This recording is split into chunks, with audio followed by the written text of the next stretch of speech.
今天我们一块来修一个尼康 Z 口的24120。之前有不少朋友问我关于这个镜头的一些故障，但是因为之前没有修过，所以没法给大家判断这个镜头的一些常见问题。今天刚好碰到一个，那我们就一块来看一下这个镜头到底要怎么修。我们先来看一下故障。开机以后，镜头一响，光圈没有打开，机身显示镜头初始化失败。我们重新开机，改变焦段，然后开机，还是一响。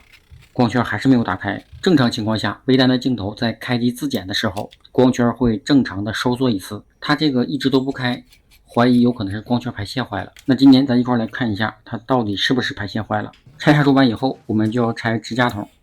一般支架筒是带着变焦环的，变焦环上一般都会有变焦的螺丝，所以咱要先拆掉变焦环上的胶皮。还真有3颗变焦螺丝，咱给它先拆掉。然后拆下支架筒，我们来看一下里面的这套结构。这个镜头的结构和2470F4 差不多，所以我们要拆掉中段和前段，拆掉定位螺丝，然后发现前筒是拿不下来的，那就有可能和中间的筒是一起拆的。我们继续拆，拆掉中筒的定位螺丝，这一组咱就给它拆下来了。看现在这个结构，感觉它和2470 2.8 又很像，那我们就先拆掉前面的镜片。这个时候的光圈组我们已经可以看到了，但是发现它和对焦组是一套的，所以我们要拆掉所有的定位柱，然后把它拿下来。一共是9个，咱给它全部拆掉，然后拆掉内筒。拆出内筒以后，我们观察它一共是有3条排线，应该是2个对焦线和1个光圈线，所以我们先把排线给它拆开，然后拿出对焦组。运动的排线一共就这3条，我们来检查一下，对焦线没有问题，然后另外一条对焦线也好的。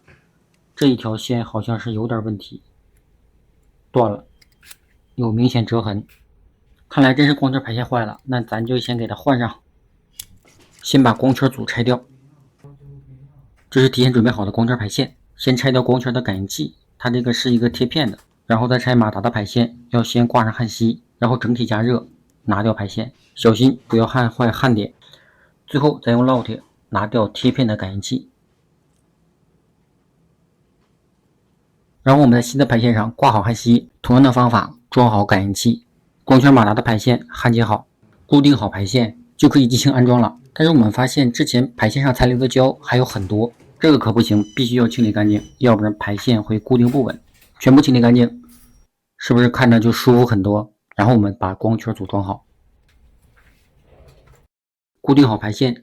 之前排线是用湿胶固定的，所以我们也要用湿胶固定，然后注意清洁。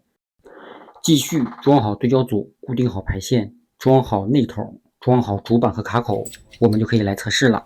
装好镜头，开机以后光圈可以打开，没有再出现异响，屏幕显示正常，问题应该是解决。那我们就全部给它装好。安装过程一定要尽量清洁，尽量避免留下拆过的痕迹。